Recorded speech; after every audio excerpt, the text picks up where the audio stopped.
Nous avons dit pour le phénomène de la foudre que lors du frottement entre les nuages, ces derniers deviennent chargés l'un positivement et l'autre négativement.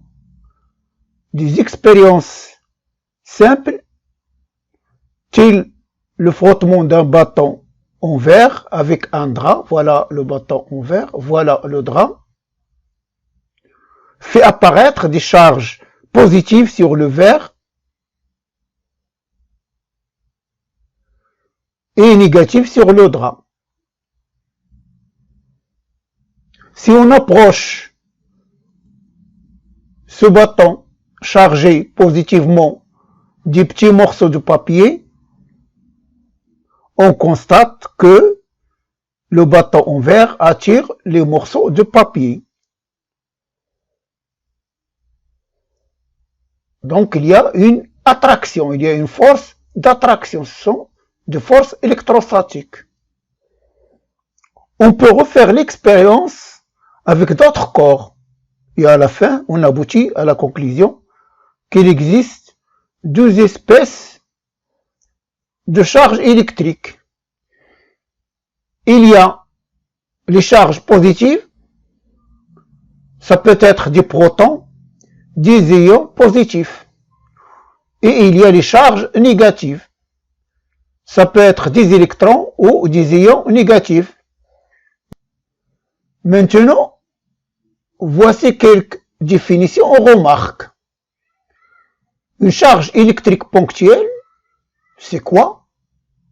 Ponctuel, ça vient du mot point ponctuel. Donc, une charge électrique ponctuelle est une charge de dimension négligeable. Donc, une charge électrique ponctuelle est une charge de dimension négligeable localisée en un point. On considère que la charge est localisée en un point sans dimension. On obtient une charge négative par un apport d'électrons, excès d'électrons. On obtient une charge positive par une perte d'électrons, défaut d'électrons. Nous avons dit qu'il existe deux espèces de charges électriques. Nous allons voir maintenant les effets mutuels des charges l'une sur l'autre. Comme vous voyez sur la figure, nous avons deux charges électriques Q1 positive et Q2 positive.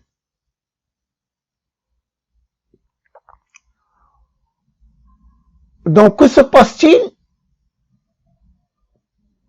entre ces deux charges? Eh bien, Q2 va exercer une force sur Q1. Il va la repousser. De la même, Q1 va exercer une force sur Q2. C'est F de 1 sur 2. Et là, c'est l'effet de Q2 sur Q1, c'est F de 2 sur 1. L'effet de la charge 2 sur la charge 1. L'expérience nous montre que ces deux forces sont répulsives. C'est-à-dire que il y a répulsion entre les deux charges. Donc, on dit que deux charges de même signe, oui, se repoussent. Donc, comment allons-nous représenter la force F de 2 de la charge 2 sur 1, F de 2 sur 1? Eh bien, sachez qu'une force est définie par 4 caractéristiques. 1. Son point d'application. Donc, le point d'application de la force exercée par Q2 sur Q1, c'est le point A. Parce que c'est ce point-là qui est le point d'application. Une force est aussi caractérisée par une droite d'action.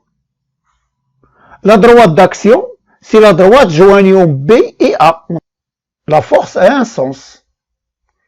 Puisque les deux forces sont répulsives, c'est-à-dire que B2 a tendance à pousser la charge Q1, donc c'est le sens, le sens de la force F2 sur 1, il est de B vers A. B vers A. Maintenant, le module. C'est la dernière caractéristique, c'est la quatrième caractéristique d'une force, c'est le module, la valeur. Le module, c'est la valeur. Donc le module, nous allons voir par la suite, il est donné par la loi de Coulomb. Coulomb nous permet de calculer le module de la force F2 sur 1, c'est-à-dire la force exercée par la charge 2 sur la charge 1. Le module ou la valeur de cette force en newton. Maintenant, voyons pour la charge Q2.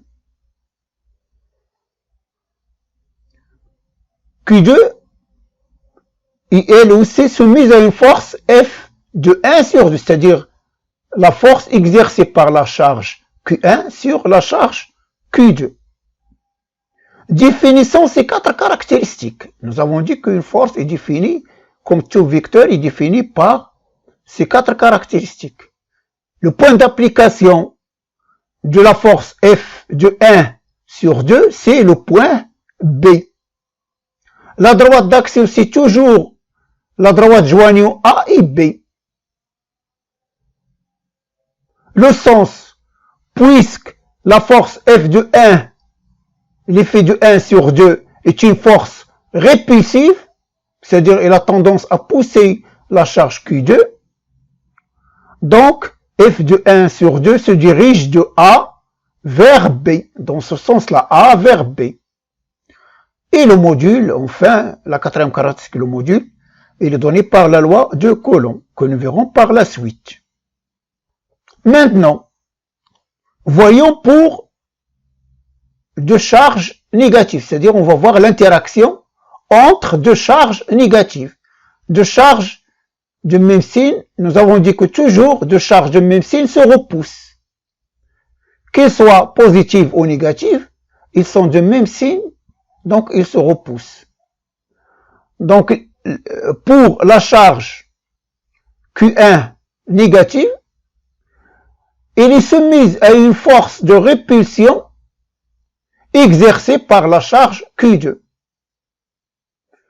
Le point d'application de la force F2 sur 1, c'est-à-dire l'effet de la charge Q2 sur Q1, c'est le point A. Ça, c'est la charge, le point A. La droite d'action, c'est toujours la droite joignant B et A.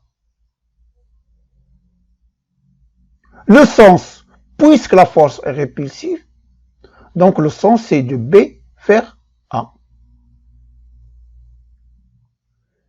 Le module ou la valeur de la force en newton est donné par la loi de Coulomb que nous verrons par la suite. Même chose pour l'action de Q1 sur Q2. Les deux charges, nous avons dit qu'ils sont du même signe, donc il y a répulsion. Donc Q1 pousse Q2.